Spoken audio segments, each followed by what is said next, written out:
Welcome to the Knowledge Entrepreneurs Show, where we celebrate the innovators driving change in the education industry. At Edison OS, we've worked with over 500 knowledge entrepreneurs to turn their edtech ideas into profitable businesses. In today's episode of the Knowledge Entrepreneur Show, we have Rachna Mimani. Rachna Mimani is a self-mastery and transformation coach who's making a remarkable difference in people's lives. Rachna's journey from being a housewife to a successful entrepreneur and mother of two daughters has been truly inspiring.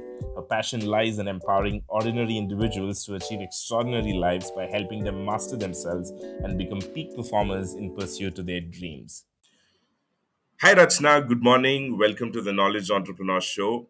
Thank you so much for taking time out for this. Thank you. Thank you so much, Jagmohan, for inviting me to this platform and letting me share my knowledge here. So, very good morning to you. And on a Monday morning, this is an energizer, I think, for me a lot to be here and look forward for this podcast. Great. Awesome. Rachna, I know that you are running a startup called as Ignite Hives. I definitely want to talk a lot about that. Before that, if you can walk us, the listeners through your journey up until the point you decided to kind of go on your own, where you started helping people achieve self mastery. So, how was that journey? Okay, so first things first, Ignite Hives was my first venture. I think not even my first venture, my second venture, and I'm now onto my fourth one. So Ignite Hives was Mhm. a small venture that was created and centered around Wow. only Okay. one or two people, three people. And hence the idea from Ignite Hives moved Mhm. towards another platform, which I've launched very recently on 2nd of June, and it's just called Easytwogether. So that's the new venture which is coming in, Okay. and we've started the Okay. operations from 30th June itself, July Mhm. itself. Sorry. So that's my yeah, June, I yeah, think. Yeah, we are 3rd on July. 3rd July So now. yeah, so 30th June we you know hit the operations green light, and we've moved ahead with those as well. So 2nd of June we launched, 30th June we moved ahead. 3rd of July I'm here talking about you about the journey that I've had, and it's only hitting me as a nostalgia that how many you know levels and milestones I had to cross to create one successful uh, thinking venture moving ahead. So journey as an entrepreneur has not been easy. Journey to decide to take it to solo level is not Right. easy. Accepting that uh, there is a lot more than getting employed and get doing a 9 to 5 job, or is whole lot. And for me it was even more interesting because I was a housewife before I started anything. So, and being a housewife, I started, yeah. Okay. So, being a housewife, I started with a basic journey, and I was good with designing. So, that my first venture, which was there, was into designing. I was doing kids wear. I was designing kids wear for children, and I was doing ethnics. I was doing fashion for kids. I ran that entire thing for 2 years or something like that, and uh, it didn't click. It didn't click the way I wanted it to click, and I was not ready to give it so much more time than it Right. required. So I shut down that venture. Having to shut down that venture Right. in 2013, I believe. Yes, Right. in 13. Oh, I think mid I shut that venture down, and then I decided that I have to do something. So I started with, and I was Okay. always good with people, connecting with them, helping them, supporting them, and being a part of their a go-to person, to a 2 a.m. friend, to you know talking to people, helping in their emotional needs. So this is something which I was very good at, and I was very interested in doing career counselings for people, because anybody in the family used to come to me, go ask her. She's very updated about what's happening in education and how education is going to go ahead, so you really need to talk about it and all of that. So that's where people started approaching me. Then I Right. said I can actually make career out of it. So I started the career counseling journey from there. So the Right. inkling to entire thing is was there was no fancy education, there was no fancy college degree, but only a hope that I can do it. And that's where, so Right. no fancy education, no fancy looking name behind myself. So, and that was a bigger deal. Corporate would not accept me. I did not have an MBA, and I still don't have an MBA, right? But skills, yes, I worked Okay. a lot on the skills that I wanted to do and create, and I became specialized in the skill that I want to create. So I went ahead, took about near about 15 certifications Right. in like 3 years' time, from doing my MA in clinical psychology to doing my diploma in counseling to REBT to CBT to Wow. NLP. I did, and to getting my ICF coaching degree as well. So now I am a MA in clinical psychology with REBT and CBT professional with NLP coach, and I'm also a PCC coach. And as we speak today, I am also doing. Uh, I'm also a mentor coach to PCC's people at this point of time. So as I move ahead in my journey, and that's what I'm going to become.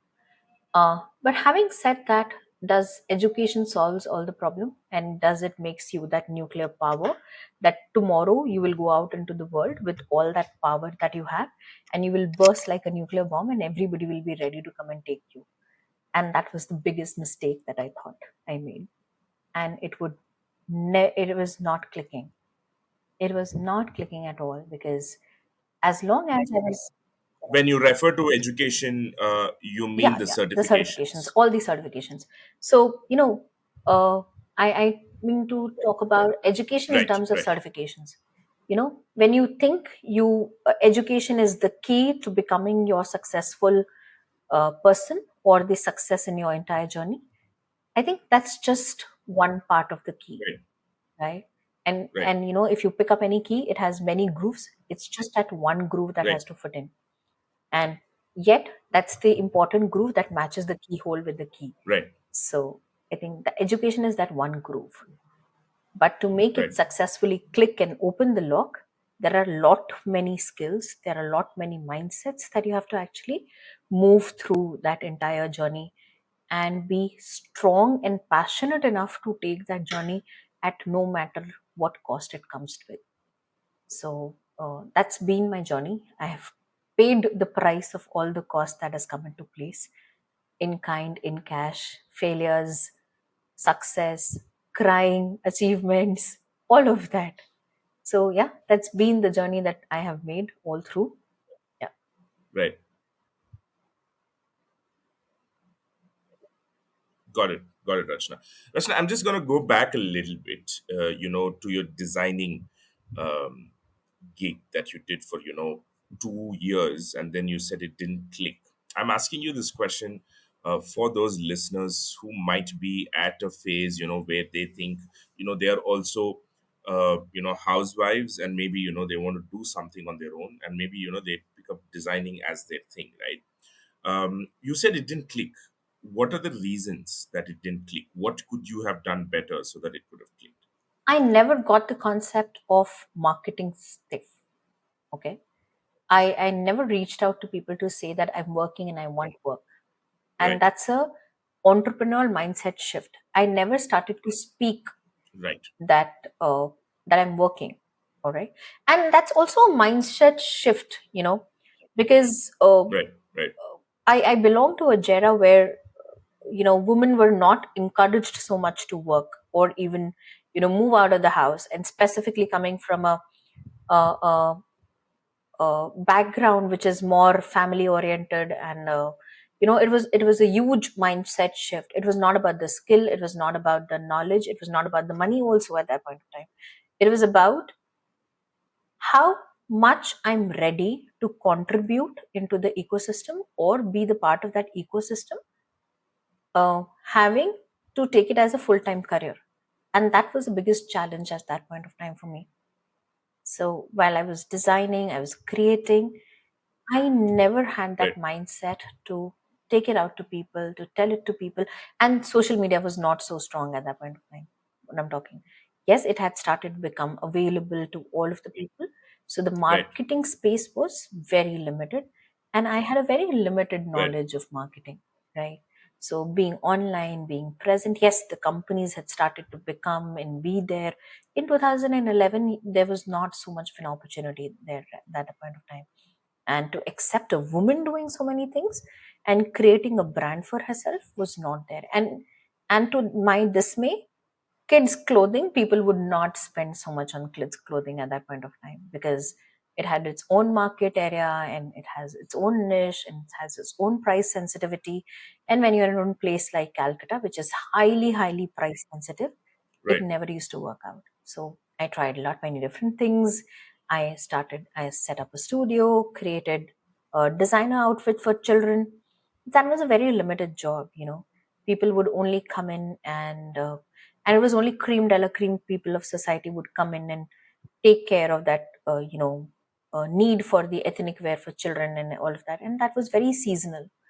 Having to said that, it was very seasonal, it was not giving me that much of profit that I wanted to it to make. And people wanted something which easy, cheap, and at the same point of time, Right. affordable for kids. After all, it is for kids, and a kid is basically going to wear that outfit only once. Right. So how much are you willing to spend on that one outfit that you want to wear for once?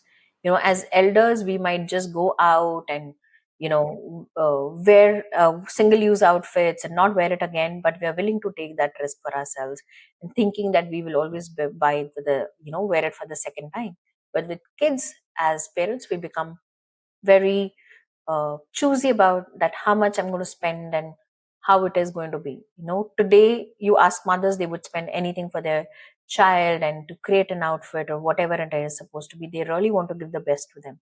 But back in 2011, when we are talking about the Gen Zs and the not even the Gen Zs, just the millennium crowd and the baby boomers, they were not ready to spend so much on their kids outfit. So from there to here, it is a huge journey that I had to make. And it took me a while also to accept that uh, if you want to do something, it is just not about creating a product or a service. You need to market and position it very well so that you have a continuous inflow of customers who are coming into you. So that's the lesson that I learned from that failure of my Right. journey at that point of time.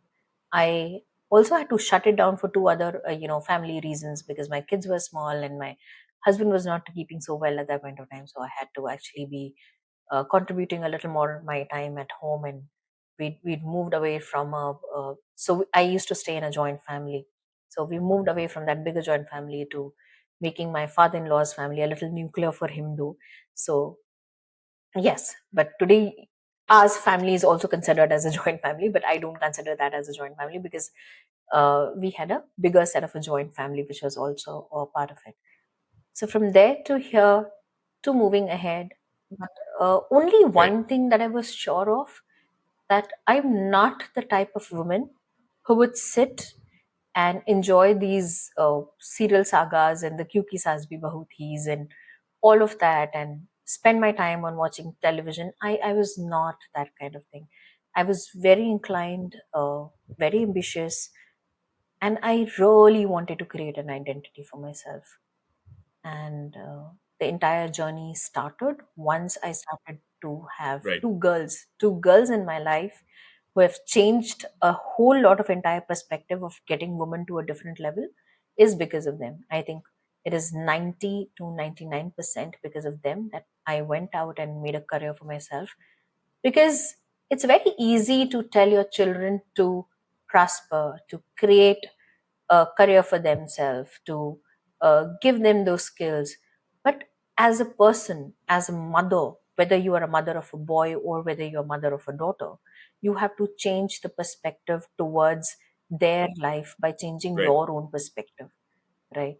So this was something which was very Right. important, because if I wanted to them to be having an independent, financially independent life and taking care of their own decisions and everything, they really had to look up to someone who was so independent, also taking care and also taking care of all the finances that would actually happen. Right. When it comes to women coming into entrepreneurship, it has whole lot to do with her purpose of why, and the reason of her getting an identity and financial Right. independence. So for a lot, it could begin with saying that I want financial independence, that's why I'm going out and working. But it has whole lot to do with their identity and getting that representation or seat at the table in the boardroom to be there. So it's whole lot of effort. And lot many people say, Array, the person might be beautiful and that has been able to get through it. The person might be, when it comes to women, a lot of these remarks are passed, and they'll ask very funny stupid questions which they would not ask men about it. So, and I'm like bringing it into the podcast because this is a very real journey. Today you want to, people would not Yeah. trust Yeah. you and your management skill or your business skill unless you have somebody supporting behind you to do that kind of, and to get that kind of you know risk on you, right? It takes you a whole lot of effort to create that kind of risk Right. taking appetite and capacity to be out there and take that entire plunge into entrepreneurship, and just stay there and listen to what not people has to actually talk about. So yeah.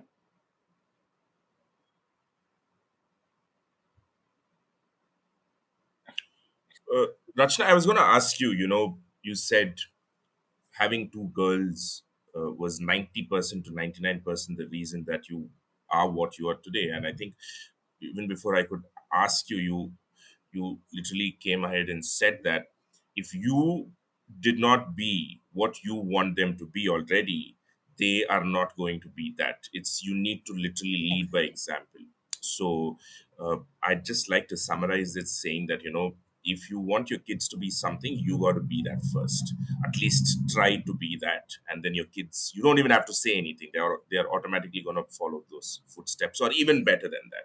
So I just wanted to. I thought this was very important, and I'm going to go back a little bit more, just to address one more point. Starting a business is one thing, and then after investing a lot of money, time, and effort, it's not very easy to call it quits. It might come across negative, but sometimes it's what needs to be done. And some people, um, having started something, having put in all the investment through a lot of ways, they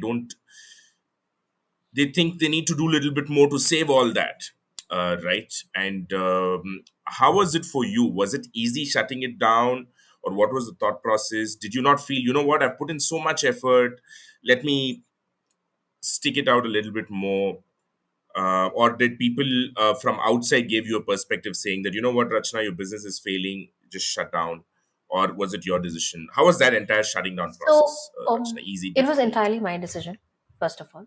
And I started doing it from a very cost benefit analysis, and Okay. not falling in the love of the idea that I'm doing and I'm creating something that I'm so passionate about also at that point of time, right? So Mm, uh, I it was absolutely my decision right, to right. close it down. It took me a while to come to life with it, but when you're bleeding money on the one side, and to keeping your venture afloat is not easy.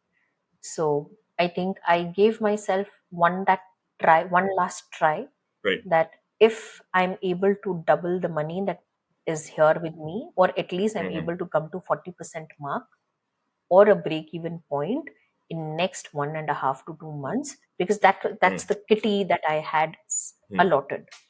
All right. So mm. if that kitty is there with me, and I can Right, only right, as go as long as I have that money in that kitty, right? If I'm not making money, and if I'm right, losing, right, then how much can I lose is the question. And if we hit that bar, that helps you to right, decide a lot, right? That the is it worth the time right, right, spent, the opportunity cost that is happening in at that point of time, and the money I was getting. So right, if that is not giving me the profit, then it is not worth it. Simple as that. and to close it down and to handle all the negatives that were coming around it was not easy. It was literally not easy. It was to you know not accept also at certain point of time that it was because of my incapacity or my wrong thought process that did not move ahead. And as a business owner, it's a very, very difficult decision to take. And Right. especially, and I'm stressing on the fact for women's, because it's for them always a do or die version for them, right? You know, because if you take it with men, it's like a Right. business loss they have created, a deal closed or deal did not close. It happens into the business. For women, lot of women by themselves are coming from Right. their own savings money. uh, they have a very high sense of self respect regarding the money that they have to ask to start their own career. And whether you come from a very well off family or whether you come from a no money family also, that money that you want to earn associates a whole lot of self respect. And this is what I'm talking for the women between who were in 1980s to and these early up till 2000, these women who are now into careers and breaking boundaries and moving out from that shell. So this is specifically for that generation of women. When you talk about the Gen Zs today, they're very, very smart, and they're very outspoken. They are very up to date with the skills that is required for them, and they know how to also make money. We were never taught to make money, right? We were only told that so and so has to be done by you, and that's what family Right. demands. We were never told that the family or yourself is needed more to be executing the life that is in place, but you have a life of your own. All these whiles it was told that you have to Right. live for somebody else and never live for yourself. And that independence in career gives a whole lot of a different, you Right. know, caliber, enthusiasm, uh, a perspective, and the zeal to move ahead to women in life. So I'm specifically talking to you about women today who are in age category of say 35 to 40, and they will be having Yeah. going through so much so journey. So you will not find Yeah. my journey to be very exceptionally different from any other woman who have been successful, or I think they all had to fight this. And some way the other they were probably the torchbearer in their business or in their life or something. And it was always told that if you're only earning 20,000, 30,000 rupees, what it is, it's about 4 lakh rupees or a 3 lakh rupees in a year or something like that. That is when we'll be able to move ahead and talk in the entire journey of it. And not uh, you know if it is just about, sorry, it is if it is just about getting 2 lakh or 3 lakh rupees a year, then the husbands were like, stay at home, I will give you that 2 lakh 3 lakh rupees, and you can just have a better life for yourself at that point of time. So that is Right. how it was associated for a lot of many Right. women. Right.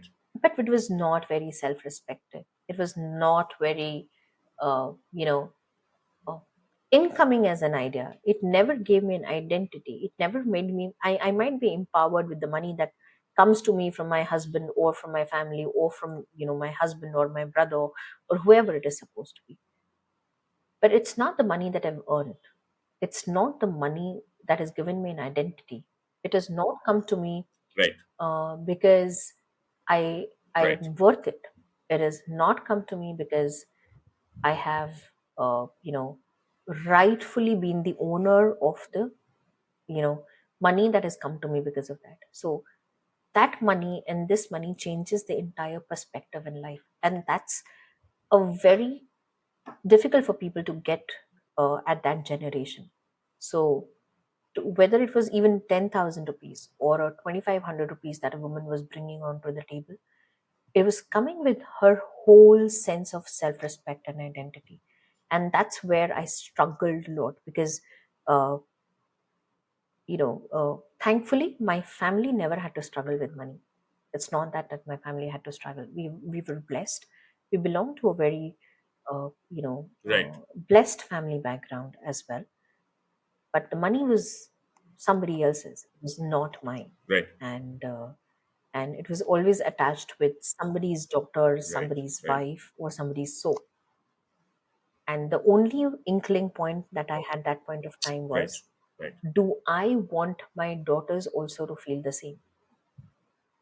Do I want them to ask money and not be Right. respected about the money that they save, they earn, or whatever it is supposed to be?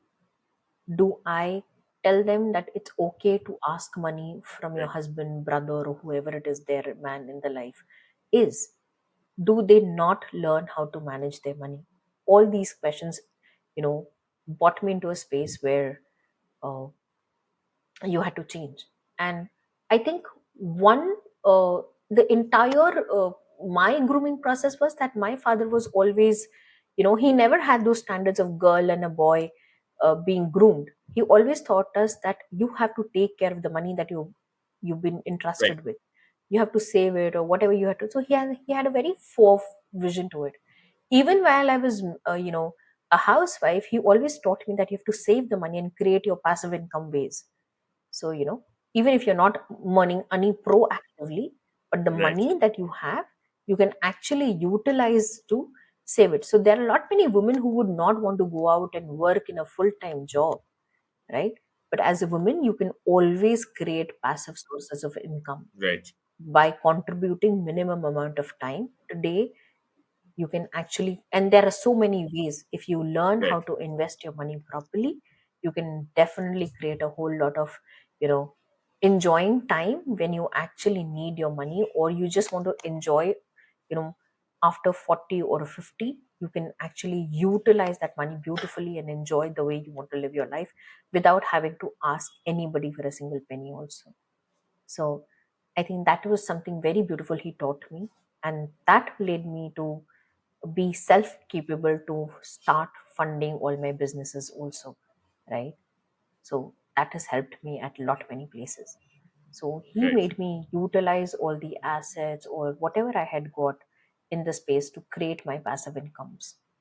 So that was one of the biggest lesson. And no matter how professional you are, or how, whether you are an entrepreneur or whether you are a business owner, what you should have passive incomes. And I think I will actually, put this as a fact, because lot many people lost their jobs while they were sitting in pandemic and COVID, and they didn't know what to do with it, right?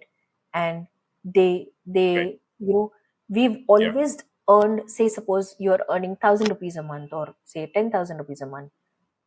The life had become so for such people that every month there used to be some kind of expenses that we used to create, which is not useful. And I think COVID taught us that if you're not creating savings and contingency fund, Right. you will not survive for long. So, and it is always better to create multiple sources of earning rather than having just one main source of earning.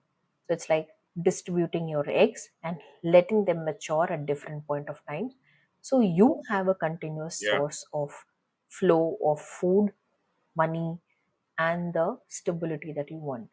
So that was something which you really have to take care of. And one more thing that I actually learned in the entire journey is setting a standard of living. So that doesn't mean that today, if I have 1,000 rupees, I will Right. spend according to the 1,000 rupees. Or tomorrow, if I have 2,000 rupees, I will spend according to the 2,000 rupees. So today, if you're earning 1,000 rupees, and if you're wanting to raise the standard of living, I will not say that you don't go to a better gadget or a better house or a better thing. But do you really need it to be there?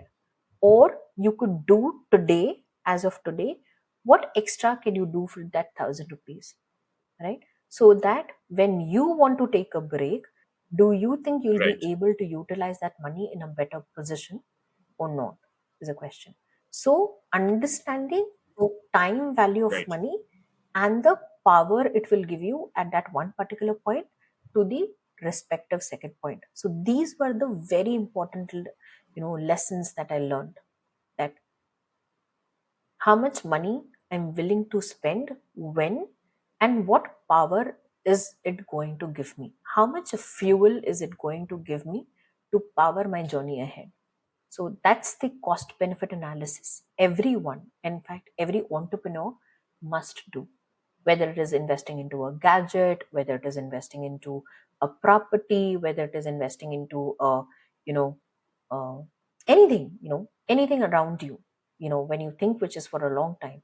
Even investing in your health is something that you should do a cost benefit analysis also for that. Right? Today we think that, we can spend everything on our health. And so are you investing proportionately every month on month to create that consistency, which is boring, which is uh, not very welcomed by a lot of people because it doesn't gives you high energy?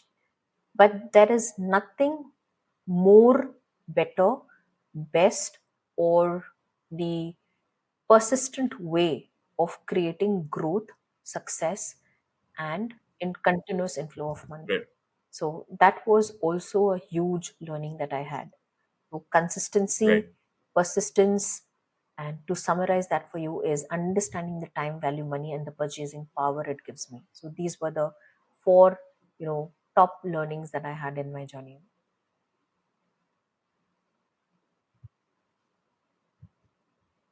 Got it, Rachna. Um, Rachna, after you shut down your designing business, you said people appreciated you for uh, your insights that you had for them when they would reach out to you for if they had any emotional problems, or if kids used to come to you for career counseling and stuff. Now, doing all these things within family and friends is one thing. Translating this into a full-fledged business, converting this into something that benefits you monetarily is another thing. This is where people struggle. This is the difficult part. How did you go about doing Okay. this?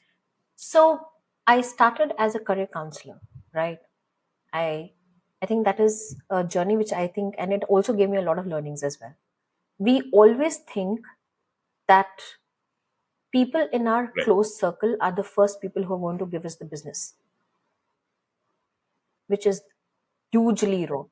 We Right. never get business from our close family circle, right? Until and unless we tell them Right. how, or until and unless they hear it from four people more outside, that this is what I went through, this is what I came through. Mm.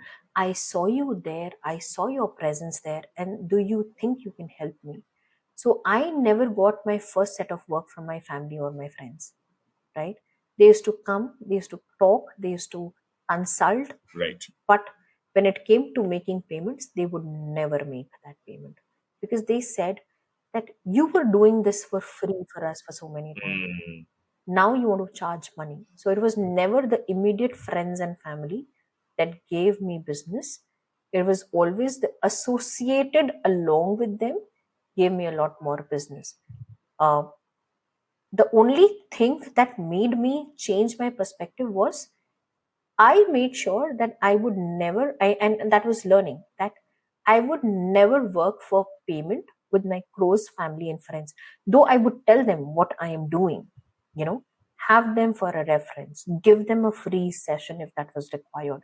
Because these people, when you give them a free session or a free taste of what you do, and if they like it, they will talk to you about you for four more other people. And that's how I created my referral space.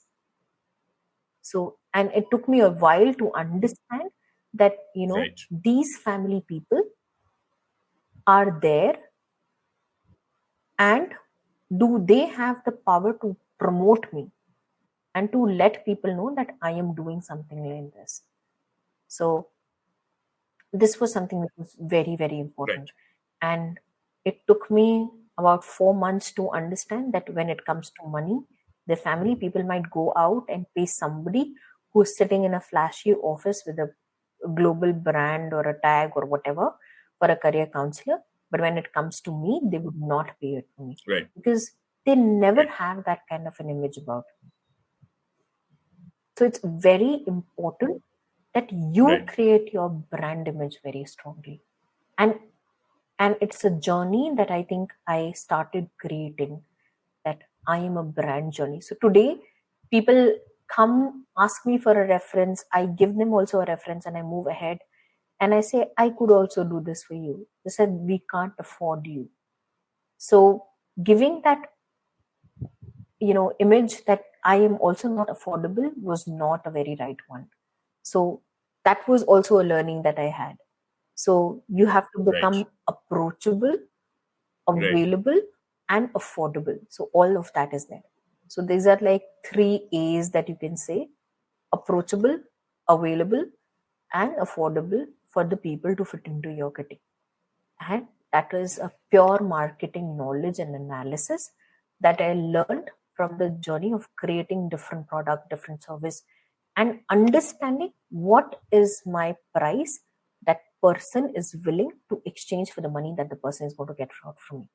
How much of benefit can I give you in that 60 Right. minutes of conversation so that you are okay to spend that 1500 to me, right? So it's like, you know, it's very Right. easy for people to go out on a dinner and spend 5,000 rupees and come back. The idea is not about the 5,000 rupees that they're Yeah. spending. They're spending that money to get somebody's company, get somebody's time, get the satisfaction of eating the food that they've had, and the change of the recreation that they're getting. So when they come to a professional, what is it that they are Right. looking for? It is never the objective evaluation of the money that you spend to get a service. It's the subjective understanding that makes you buy certain services, and which was a huge learning that I had, that I am looking Right. to buy a piece of phone not only to communicate with people, because that is eventually I will do. Even the current phone was doing the same thing. But what satisfaction? Yeah. It's the new look, it's the new camera, it's the new benefit that it comes along with me, and it makes me happy in the end. So if my service that comes to you Right. is not Right. giving you the happiness, it's not giving you the contentment, it is not giving you the satisfaction, you will not use it. So, whether you are selling a product, it's like, even if you're Right. selling a beauty cream, if that cream doesn't gives you that feel, doesn't gives you that texture, doesn't gives you that look, you will not buy it. However, in credit wines, it's going to be great. Right. If it is not supposed to give you that satisfaction, that look, that glow, you will not buy it. So it's the objective as well as the Right. subjective, but the subjective evaluation is what drives people's decision of creating, buying a service. So that was one of the more, insight that I had. Having taken all of these insights, I started with this service, which was called Ignite Hives at this point of time. So when I Right. wanted to build, when I wanted to create, I wanted to consult with corporates.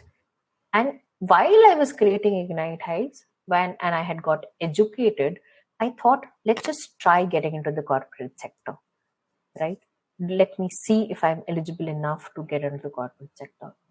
So I went down to so many interviews. They were very impressed with the interviews. The only rejection it came that, ma'am, you don't fit our criteria. I said, how? I tick all your KPIs and the job description requirements. Why do you think I don't push in? This is, ma'am, you don't have an MBA. I said, how does that matter? Right. You want a skill. I'm giving you a skill, but I don't have an MBA. That doesn't mean that. She says, ma'am, even if you don't have, so since you don't have an MBA, I cannot justify the salary that I give you. I said, that has got nothing to do with it, right? You're not hiring me because I'm an MBA from certain Right. institute, Right. right? You have to hire me because you have to Right. Right. Right. basically pay me certain, consideration for me. You were saying about the rejections because you didn't have the MBA. Yeah, I did not have the MBA. And I said, then you did not have the MBA. I did not have the corporate experience that was required. And then, everything was non matching. But I said, Right. Right. I'm wanting to go back to work and I'm willing to work for a minimum price salary only. I just want to get an experience out of it. The Right. only idea I think they were worried was that I'm going to take the businesses away from them. So, Mm. so Right. that was the huge deterrent that I face in my career, and I struggled a lot there, and it took me a while to come to peace with understanding that it's okay. The corporate cannot be a journey. They might not want you to be part of their corporate workforce, and Mm. let it go, not appear for interviews and become eligible to take other people's interview. So that's all. That's up, and moved ahead. I left. I destroyed two or three resumes that I'd created for myself, and जब होगा ही नहीं तो आप देंगे कैसे? So it's like if you don't have resumes, even if a job recommendation is coming, I would never share it across or something. And I just made peace that I have to go ahead, create something that I want, and start looking for a motive to create something, you know. And all these Right. years, the only thing that I learned was I started with one set of purpose, and as you move ahead in your journey, you Mm. fulfill that purpose. And again, to drive you, you have to either expand the purpose that you were working on or create more newer purpose for yourself. So the only thing that was Right. hit me a block at certain point of time where I did not do anything for past somewhere around 6 7 months was I didn't know what to do with my life at that point of time, because I had already started counseling. I Right. was doing great at it. I had great set of referrals. I had people coming in. I was working with a cohort of women entrepreneurs also, and because I really enjoyed this entire uh, course of mentoring, inspiring, being a part of that cohort and everything. What is it that needs to drive me further? It was Right. not any more exciting in my journey, right? And how do I keep moving myself? What is the purpose that I'm living at? Giving girls that example that, as a woman, that you can juggle between your house, your family, your kids, everything you can do, you can be that person. But something was hitting me back. Everything was there. What is it? The new business, the referrals were there, and my time that I wanted to invest of 6 5 6 hours in a day to a business was good enough. I was only doing what 20 to 25 hours of week work that I was doing, and I was happy with what was happening. Right. um, Right. we began our podcast with saying that if this podcast could change one person's life, it would make a meaningful difference to us. I started with that, and then I wanted to move Right. on. I have the capacity to change lives of millions. Why do I stick to one? My question to Right. myself at that point was this: why Right. don't I open my entire kitty and make a difference Right. to other 100 people in life and create that? And if I can actually make that Right. difference, I can always multiply the effect of creating that difference, right? So when it is a one on one thing, it is only going to Right. be between you and me. Maybe you tomorrow, you maybe, and that's big maybe, which is Right. a 50-50 chance that you will go out and tell somebody else Right. that I had met this girl, and I took a session with her and it was very beneficial. Why don't you go out? And until unless you don't see a person who's wanting to make that kind of a difference in their life, so you will not go out and speak about it, because you were ultimately treating people in space of mental health, which was a socially stigma place, and people would not easily go out and give you a reference, right? So that's the entire Yeah. space of creating a presence where I was struggling. It happened over a course of period of last 3 to 4 years when I wanted to expand my career, and then the COVID hit. So I still remember from 2014 to until 2019 October, I was working with organizations, those mental health organizations, doctors associated with them, assisted them because I was learning a lot of things from them. But was it giving me the Right. due money that I wanted at that point of time? It was not. But it was fairly satisfying because I was getting a lot of experience. And uh, Right. and the taste of, I think, you know, I would say I understood that it's important to be out there, first one. And if I wanted to go solo, has to be a huge decision that I had to make in 2019 when I opened Ignite Hives. So that was a decision that I had to take. And that's the time when I started to learn something called as networking and meeting people. And Right. again, again, I thought I would go to a business event, meet people, tell them what I do, and move it ahead and give them my business cards. Next day onwards, the calls will start coming. One event went, nothing happened. Second event went, nothing happened. Third event I went, nothing happened. And I started going event after event and nothing happened. I said, what it is happening? I had to go there. I had to meet people. I had to tell them what I'm doing. What is it not letting them make me call? And ultimately, I realized that what am I Right. doing in the process? I am meeting so many people. I never give anybody a call back. Why will anybody give me a call back? Just after, on a floating event, having a little glass of water with me or a cup of coffee while, sitting and chatting around. Why will they give me a call back? They just know me at the event for like a minute Yeah. or two. So from that, I think I Great. started learning how to network as well. And, you know, Right. important lessons came in at that point of time that if you are at a networking event, you need to know how to also network with people. You know, it is to tell them what Right. you can give them, and at the same point of time, how they can benefit back from you. So it is both ways. And until unless you Right. don't start speaking about how you can benefit them, they will never be understood to give you the benefit that they can give you. Right? Now you will tell me that everybody who comes Right. to the business Right. environment is now going to come with that same mindset that I have to give benefit to the somebody else and see what the other is going to be. So how do you crack this entire journey now? Right. Now the journey began with having those, understanding those target people, understanding your own niche very clearly, understanding your own product very clearly, understanding with which industry that you can help, understanding who can just be your complement or a network connection. So all that had to go in, and that is why the stem of this self mastery came in, right? Because if you want to be out there in the Right. world, you really need to know who you are to let also people know who you are. So it was very, very important. If Right. I don't have the answer of who I am, I will not be able to tell you what I want and how I am going to help.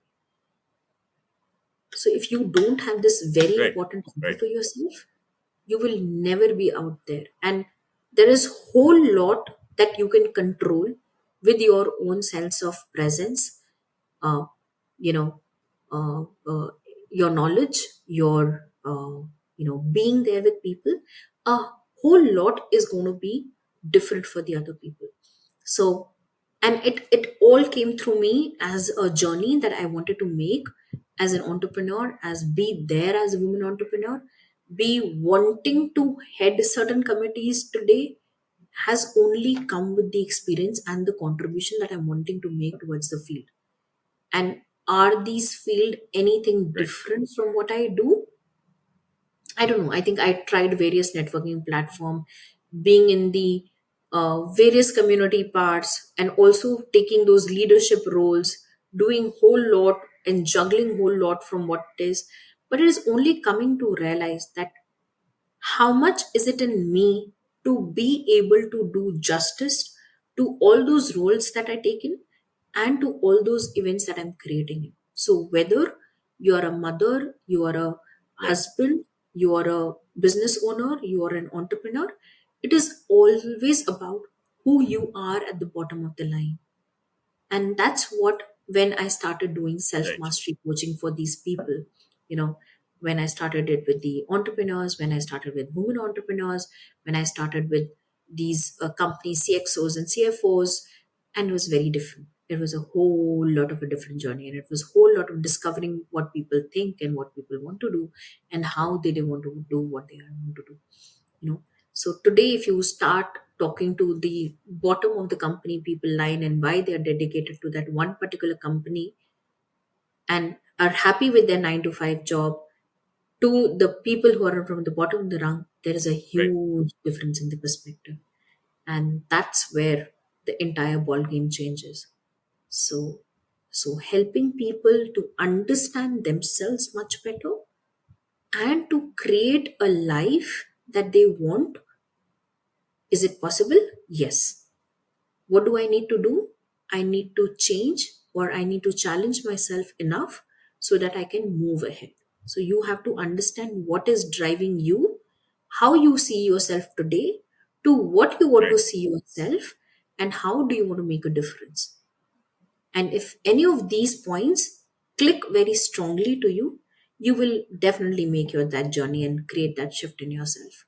So that's where self mastery started happening for me. And that's why I term myself as Rachna Self Mastery Coach.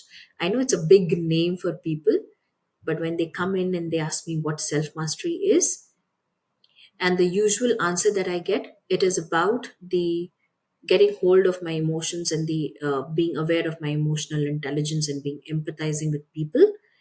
And I say that's just the inkling.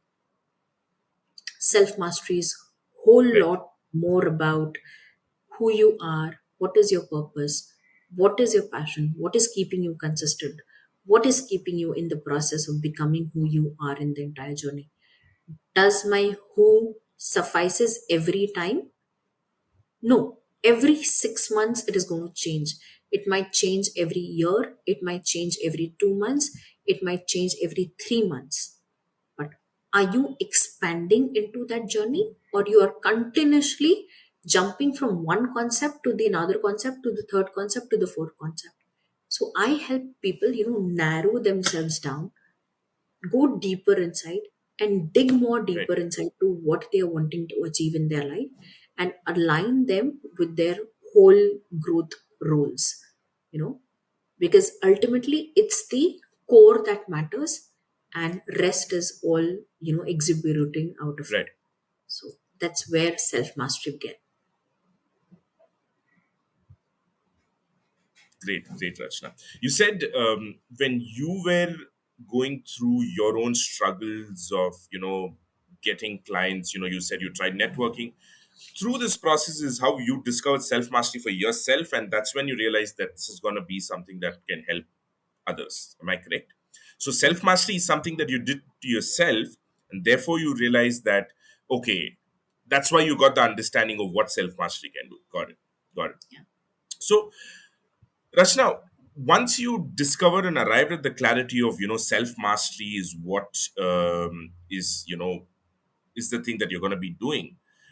You initially said your closest circle, your first circle of family and friends, are not the ones who are going to be your paying customers. So, who was your first?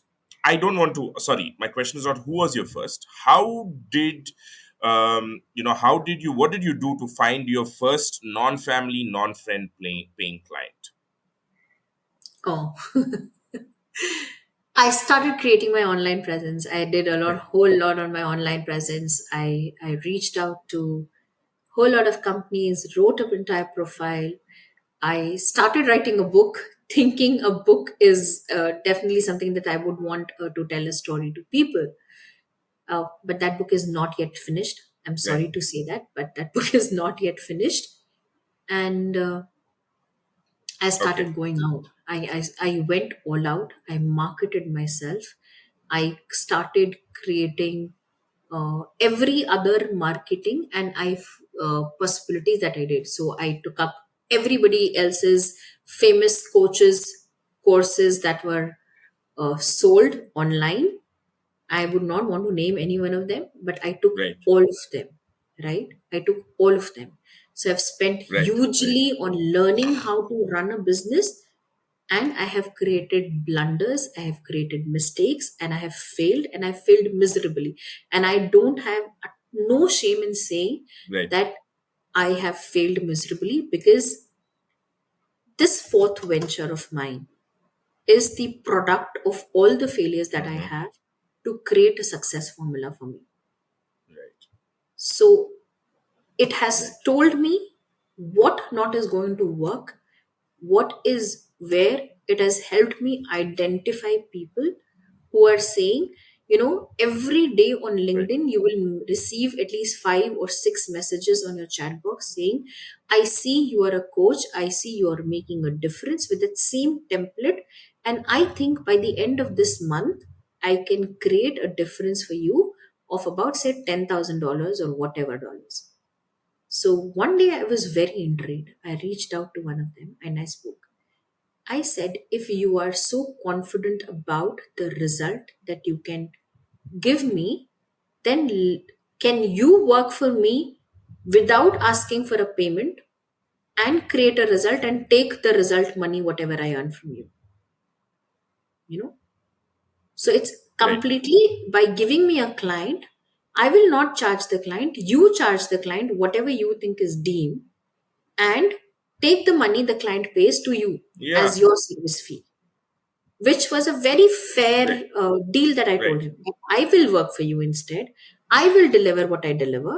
Here is the product. If you can go out and sell it to people, I will do whatever I want to do with it.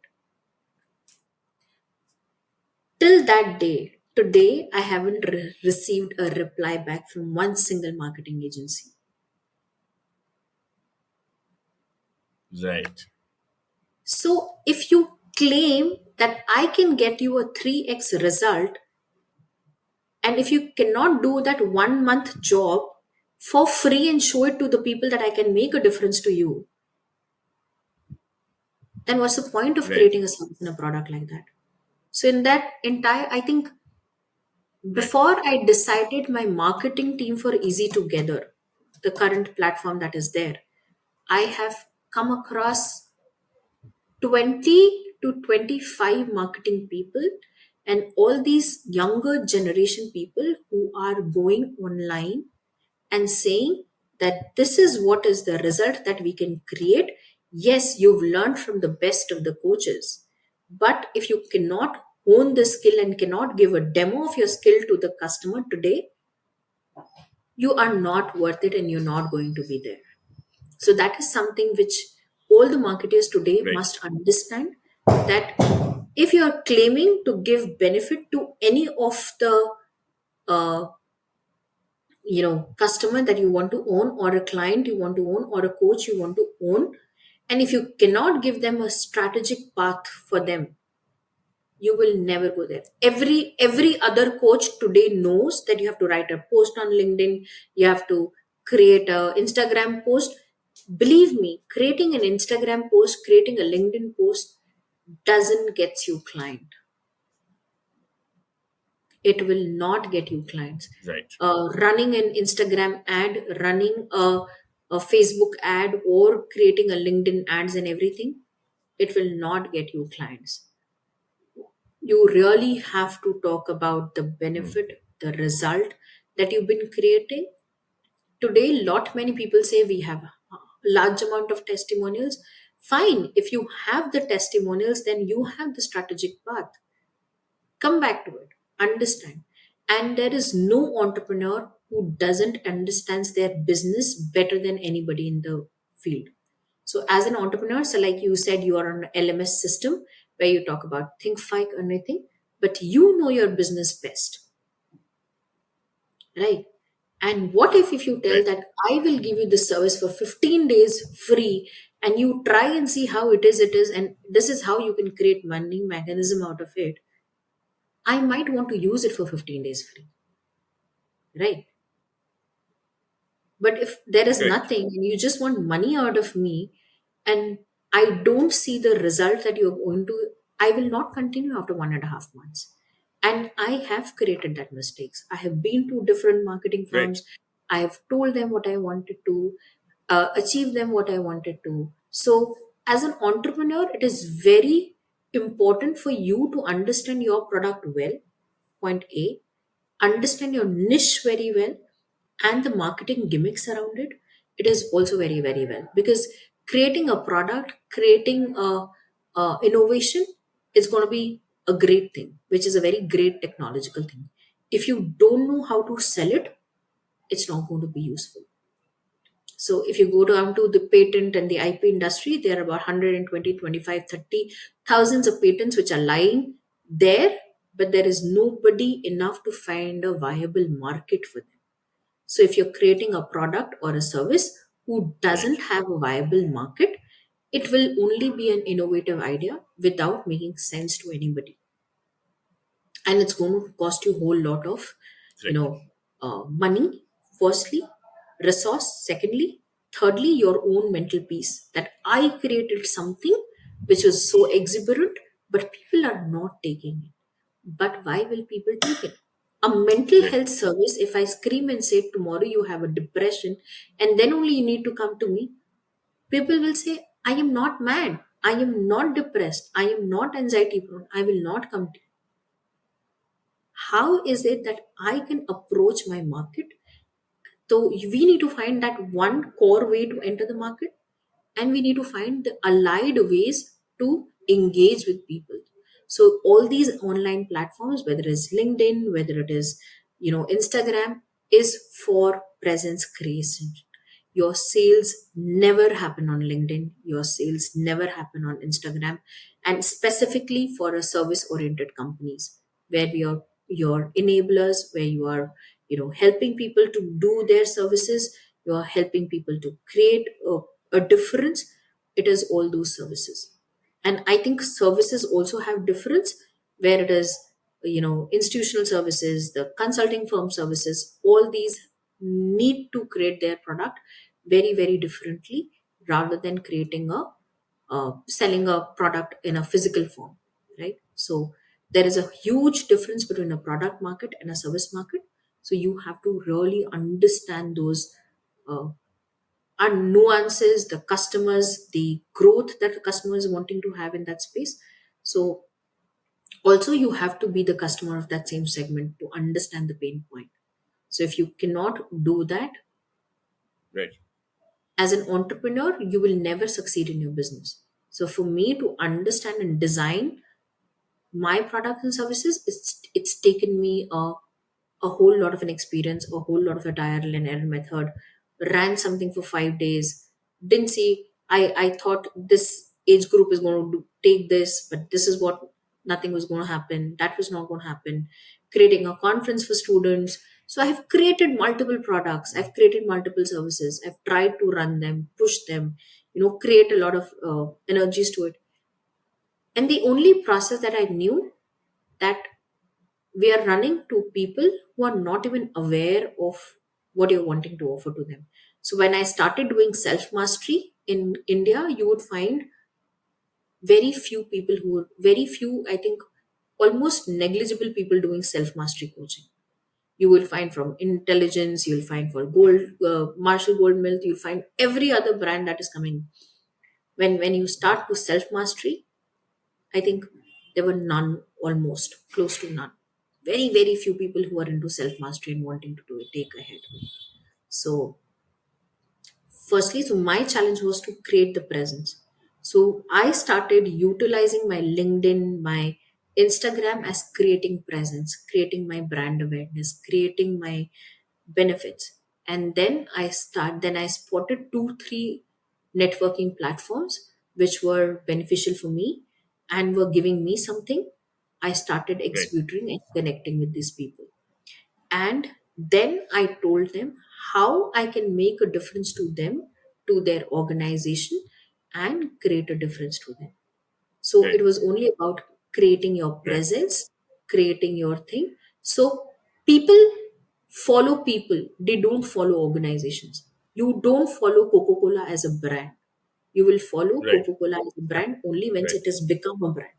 Rather, you might want to follow somebody who's the face of Coca Cola, right? Or, say, for that matter of fact, Right. you Right. you follow Ratan Tata more rather than TCS more, right? So if you're an online presence, Correct. your company will only be known if you are known enough. For all these small business owners, all those brands which have been Yeah. created for years, ages, and okay, it's a different thing.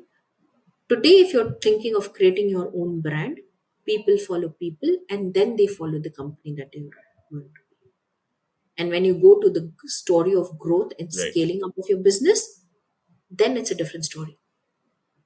So today, whether you go in for taking the journey of these Shark Tank heroes, you will see a lot that they have created a presence. Then they talked about the awareness, and then they started coming in itself and created the brand for them. Because either you have to make a choice as to what you are offering and how it is going to benefit people. So whatever problem that you solve must have a solution and its allied solution benefits along with it. So that's how, when I Got it. designed Easytwogether, the So, entire problem came in. got it. Got it, Rachna.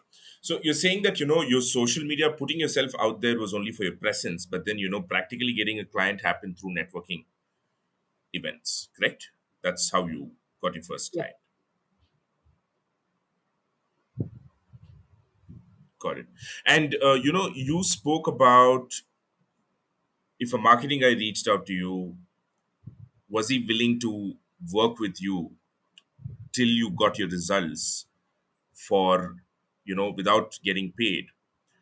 You followed, I believe you followed the same thing in your, the way I did. you approached your clients. I did. So you were willing to work with them. Got it.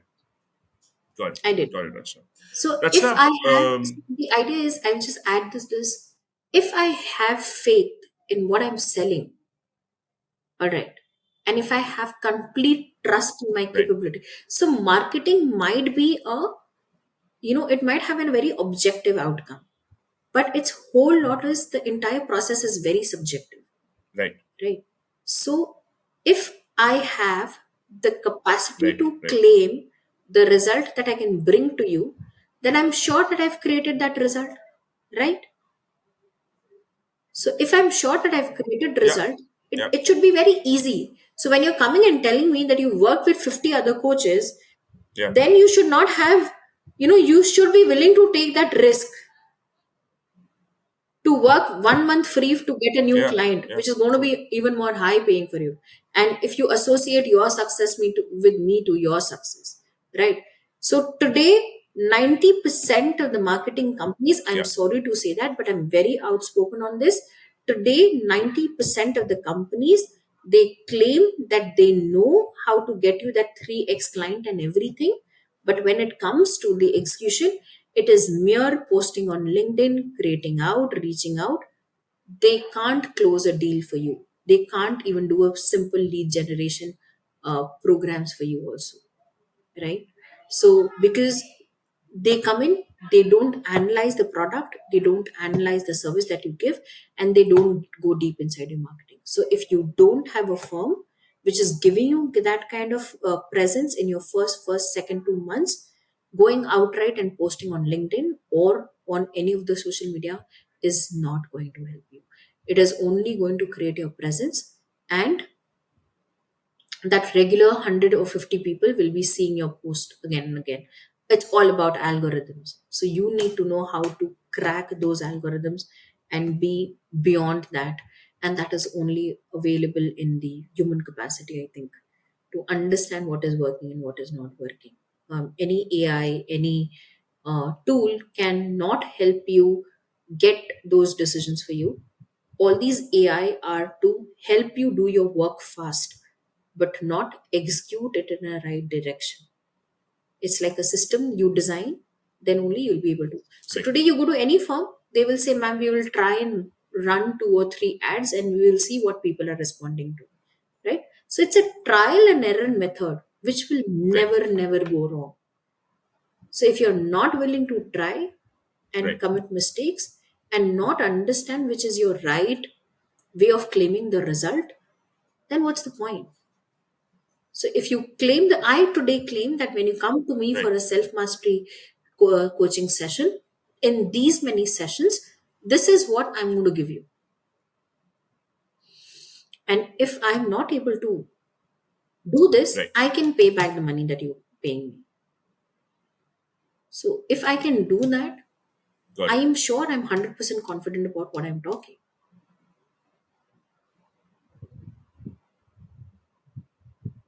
Got it, Rachna. Yeah.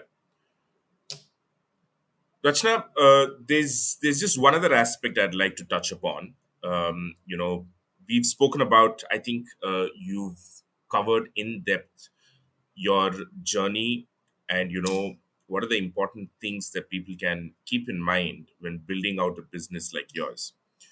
Um, One piece that I'd like to touch upon is the role of tech in your business. So when you execute, your operations, as in when you coach people, is that face to face or do you do that online?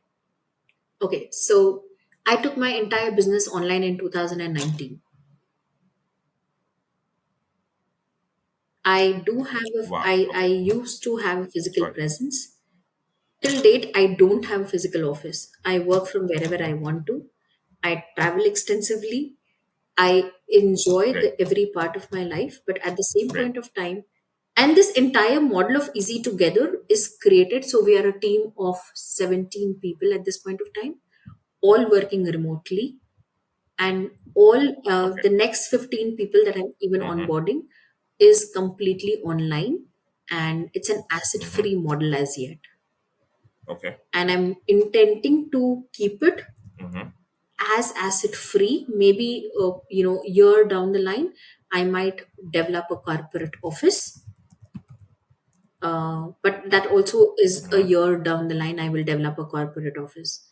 But the entire model is asset free. Even Right. people coming and working with us are on asset free mode. They are not on the space of saying that you have to sit to your job at 9 to 5. You're given a project, you finish that project or you finish that task, you're done for the day, right? And it's a growing and a scalable business. Got it. So Got it. that's it. So for me, I am completely movable. Anywhere, anytime, any space, I can open my laptop and create my office.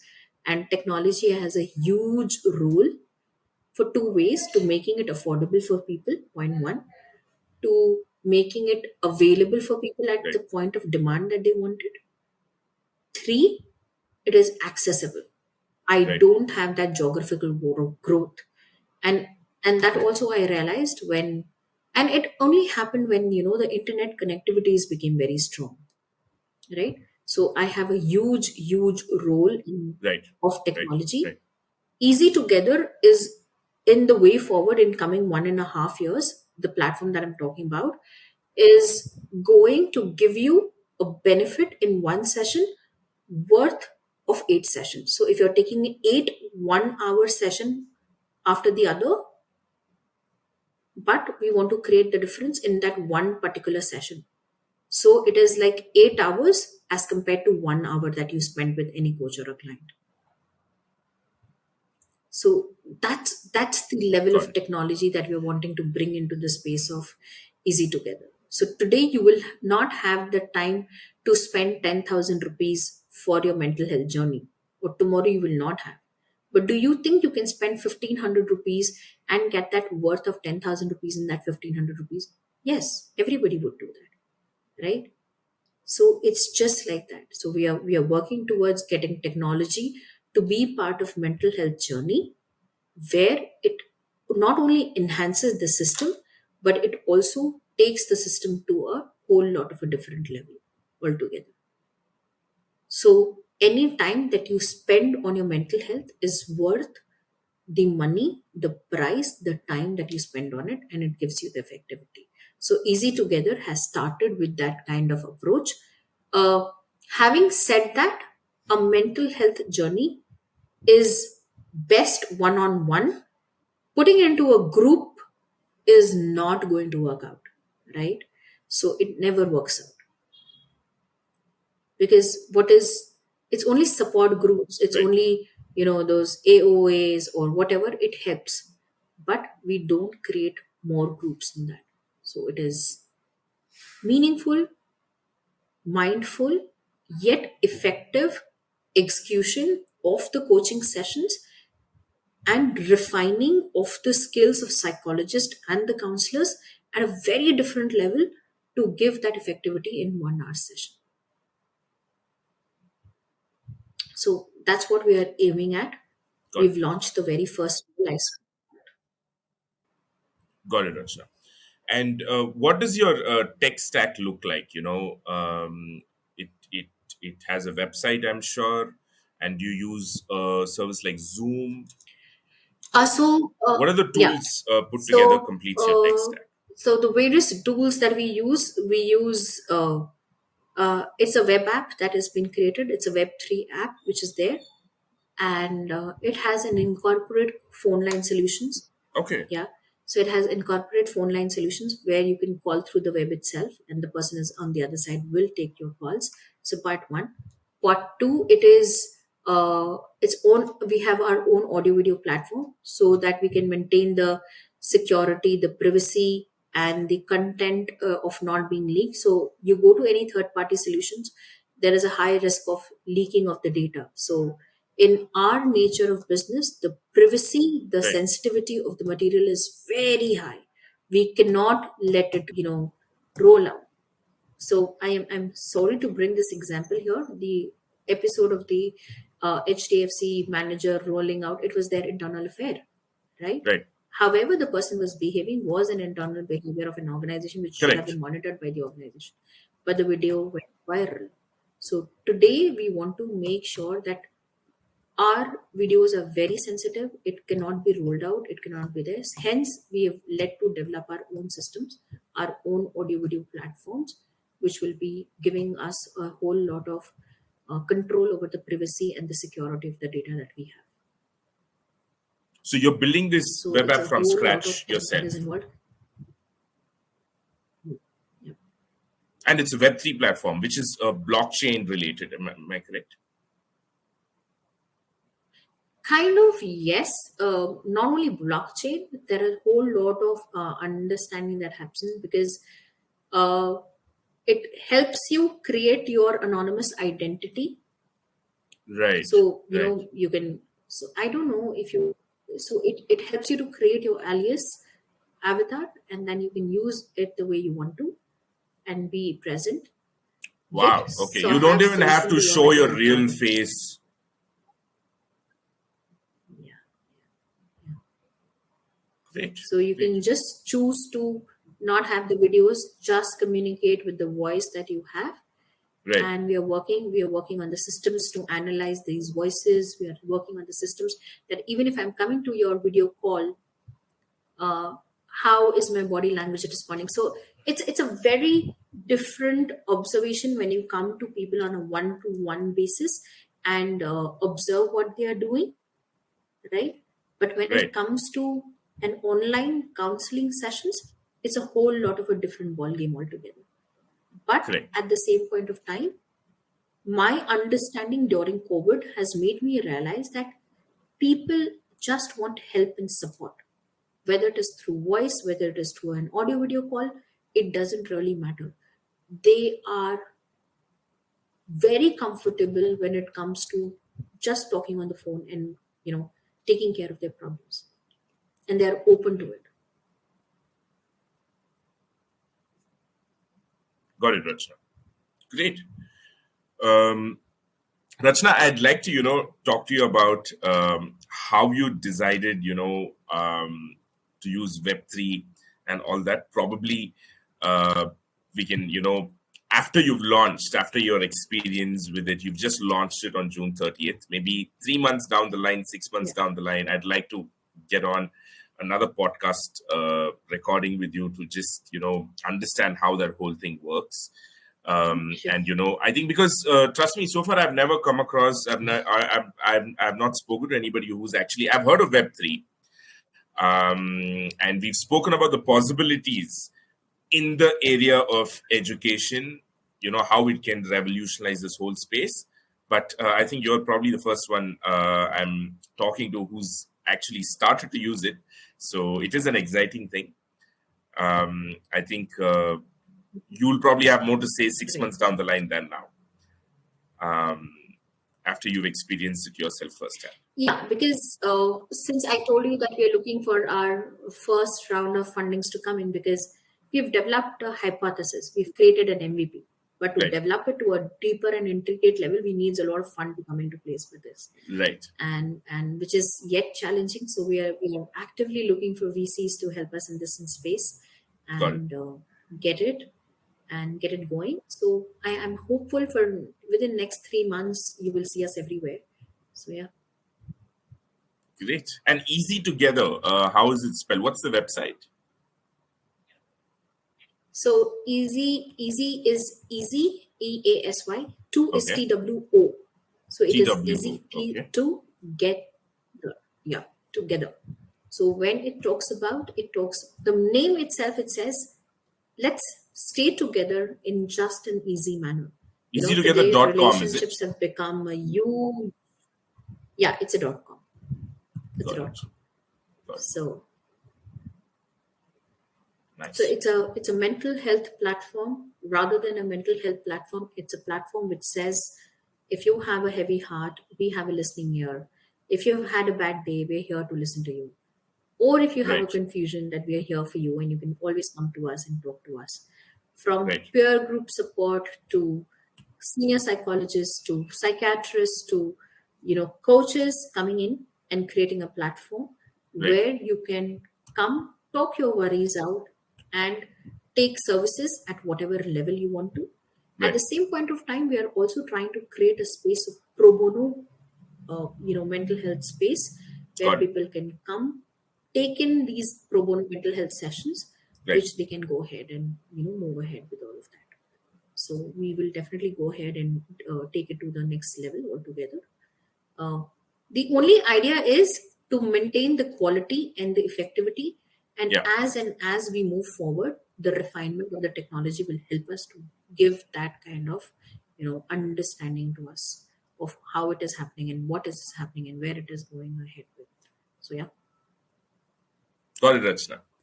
Rachna, it was a pleasure talking to you. And, wishing you all the best on this journey that you've embarked on, the Easytwogether platform and that venture. And the Web3 thing adds so much excitement to it. I just can't wait to get back to you in 3 months, maybe, and we can have another podcast recording. But as far as, Absolutely. yeah. Okay, Rachna, great. Thank you again. All the very best on your journey.